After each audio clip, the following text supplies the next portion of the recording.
Hoy voy a estar hablando del secuestro del autobús escolar en Chowchilla.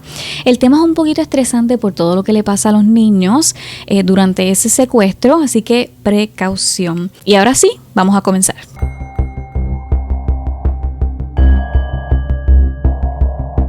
Voy a comenzar hablando del conductor de la guagua escolar, que era Frank Edward Ray. Él nació el 26 de febrero de 1921.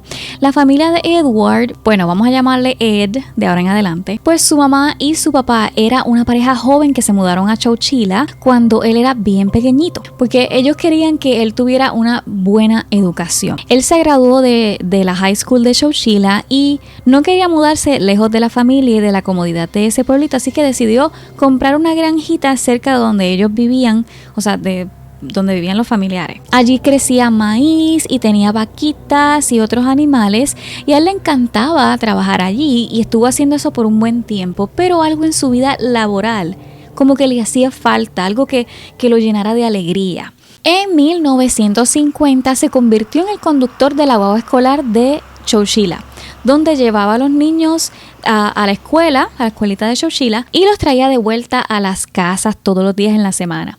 Y todo andaba normal hasta que llegó ese día que cambiaría la vida de todos ellos por completo. El 15 de julio de 1976, él estaba de camino a llevar a los niños de vuelta a sus casas después del último día de campamento de verano en Chowchilla. Habían 29 niños. Chowchilla es un pueblo pequeño que hasta la mayoría de los niños eran los nietos de los que fueron compañeros de clase de él. O sea que los niños ya lo conocían bastante bien y hasta les emocionaba esperarlo para montarse a la guagua porque él era bastante dedicado con ellos. Prácticamente eran como si fueran parte de su familia. Para ese día había un ambiente festivo porque era en uno de los últimos días de verano en California, que by the way es súper caluroso. Y los niños regresaban de un día completo de piscina, o sea que estaban cansados y listos para llegar a sus casas. Para ese momento, ya Ed había dejado 3 niños en sus respectivas casas. De camino todo andaba bien hasta que vio una camioneta que estaba bloqueando el camino.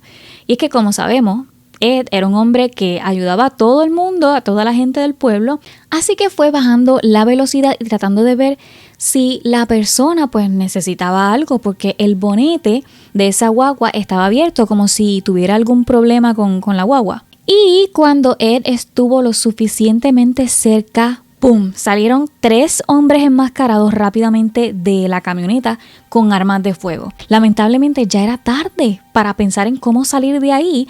Entonces los hombres estaban corriendo súper rápido para entrar a la guagua escolar y uno de ellos le apuntó a Ed con el arma y le dijo: ¡muévete! Entonces Ed con las manos arriba se movió lentamente del asiento del conductor y el asaltante se montó allí. El segundo hombre se mantuvo de pie en el pasillito que hay en el medio de la guagua para velar a los niños que ninguno se moviera o intentara escapar y para que se mantuvieran callados. El tercer hombre se montó en la camioneta que estaba supuestamente dañada, bloqueando la guagua escolar, y comenzaron a guiar rápido para salir de ahí lo más pronto posible, porque es un pueblito pequeño y todo el mundo se da cuenta. De la desesperación, los asaltantes estaban guiando como locos y la guagua escolar se estaba jamaqueando de lado a lado. Entonces ahí los niños comenzaron a asustarse más todavía. Ed en ese momento se puso a pensar los 26 niños que tenía a cargo y sus familias, que eran sus amigos, y se puso a unir puntos pensando en cualquier detalle que pudiera unir cabos, como por ejemplo un detalle de los hombres, la camioneta, la ubicación, en fin, cualquier cosa que pudiera marcar la situación por si eso pudiera ayudar.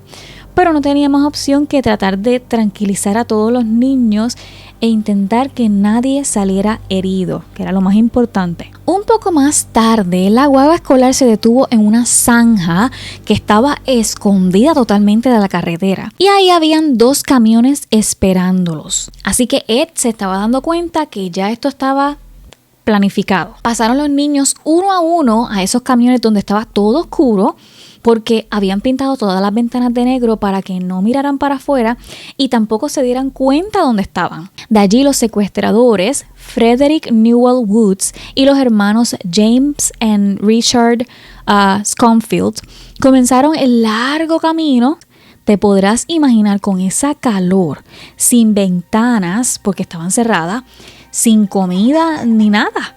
La desesperación aumentaba al pasar de las horas y los niños estaban llorando, todos apretados entre ellos, sin suficiente aire, porque pues, como decía, las ventanas estaban cerradas y los más pequeñitos se estaban orinando encima porque no se podían aguantar. Tenían hambre y a la misma vez estaban como agotados de todo lo que había pasado. Pero Ed sabía que el camión se tenía que detener en algún momento. Cuando al fin los camiones se detuvieron en Leavenworth, que es una ciudad a más de 100 kilómetros al noroeste, el primero en salir fue Ed. Pero no logró ver nada alrededor, todo estaba oscuro. Entonces Wood y los hermanos Confield le ordenaron que se quitara el pantalón y las botas y que luego bajara por una escalera que sobresalía del suelo, que parecía guiar a lo que fuera como una cueva o una caverna. Entonces luego hicieron lo mismo con los niños, le ordenaron quitarse una prenda de ropa y le preguntaron los nombres y algún número de teléfono. Pues dentro de esa cueva había cereal, agua, mantequilla de maní y les habían dejado colchones súper viejos. La situación ya era súper desesperante para Ed porque habían niños de 5 añitos, de 5 a 14 allí. O sea, ¿te imaginas eso? Por lo menos los de 5, 6 añitos y hasta 7 a lo mejor ni sabían lo que estaba pasando. Y dije 14, pero había uno solo de 14 años. A este punto también a Ed le parecía como confuso porque él no sabía, no le habían dicho el por qué los habían secuestrado. Si era por dinero, o sea, ¿qué era? Mientras tanto, cuando se acercaba la tarde, los padres de algunos de los niños desaparecidos comenzaron a llamar a la escuela. Desesperados, o sea, imagínate. Llegó la policía y se involucró también. Entonces, en la primera investigación que se realizó, Ed había hecho la primera parada para los niños que había dejado en sus casas al principio. ¿Te acuerdan? Ahora, ya para este momento, no había tiempo que perder. Ya ellos sabían que estaban todos desaparecidos. Así que los padres comenzaron a peinar la zona a pie, o sea, caminando. Y de repente una pista. Alguien encontró la guagua escolar metida en la zanja y cubierta con bambú y matorrales de la zona. Al final de todo o de ese día, tuvieron que detener la búsqueda porque había una tormenta que se estaba acercando y lamentablemente estaba borrando toda posibilidad que tenían para encontrar a los niños. A la mañana siguiente, los niños empezaron a tener problemas para respirar. Ellos no sabían dónde estaban, pero no había aire, estaba caluroso, todo oscuro, no se sabía dónde estaban. Y no sé si te acuerdas que mencioné un niño de 14 años, su nombre era Mike Marshall, que de hecho no se supone que estuviera ahí, pero como tiempo atrás la mamá lo había encontrado bebiendo cerveza, la mamá lo castigó y le dijo que no lo iba a buscar a la escuela y que se tenía que regresar en la guagua escolar. Así que ese día tuvo que irse con los niños y regresar en la guagua escolar también para poder llegar a la casa. Así que por eso ese día él estaba allí. Pues él, además de que en ese momento ya estaba desesperado y la claustrofobia le estaba ya atacando, decidió consultar con Ed. Vamos a planificar, vamos a intentar salir de aquí, por lo menos hacer algo. Así que empezaron a poner los colchones uno encima del otro para alcanzar el techo, que fue por donde entraron. Ed subió poco a poco y empezó a mover lo que estaba pesado, que eran como placas de metal, y empezó a salir mucha tierra.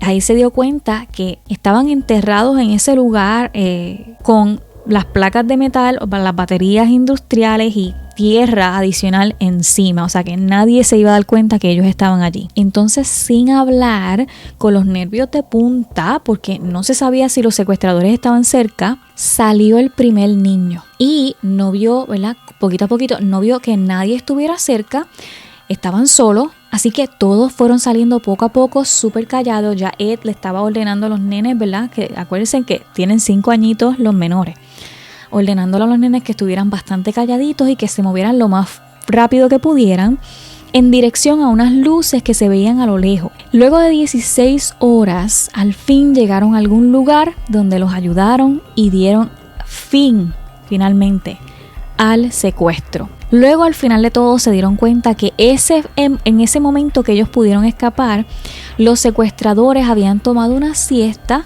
porque habían guiado 11 horas de camino para poder enterrar a todos los niños y a Ed ahí. Así que ese fue el momento perfecto, o el básicamente el único momento que ellos tenían para salir de ahí. Lo más curioso es que los 3 secuestradores venían de familias adineradas, que tenían casas lujosas, y esto fue una idea de uno de ellos para pedir $5 millones por el rescate de todos los niños. Pero 14 días después fueron detenidos y condenados a cadena perpetua sin posibilidad de libertad condicional. Cada uno de los secuestradores se declaró culpable, sin embargo, un tribunal de apelaciones anuló la sentencia y dictaminó que deberían tener una posibilidad de buscar libertad condicional bajo esos términos. Entonces, los hermanos Richard y James fueron puestos en libertad, uno en el 2012 y otro en el 2015, y Woods, que es el único de los secuestradores que sigue en prisión, en el 2015 se vio en uno de los reportajes que está tratando de conseguir también la libertad condicional. Y bueno, muchos de estos niños ya son adultos, ya tienen de 40 a 50 años y todavía muchos sufren de claustrofobia y dicen que el secuestro le ha afectado tanto que le ha afectado incluso a los propios hijos de ellos. Y hasta aquí el tema de hoy. Si se te hace más fácil escucharme por el podcast, te dejo el link en la descripción. Recuerda, sigue tus sueños y no compartas los planes con nadie. Suscríbete para más y te espero por aquí la semana que viene. Y ahora sí, chao.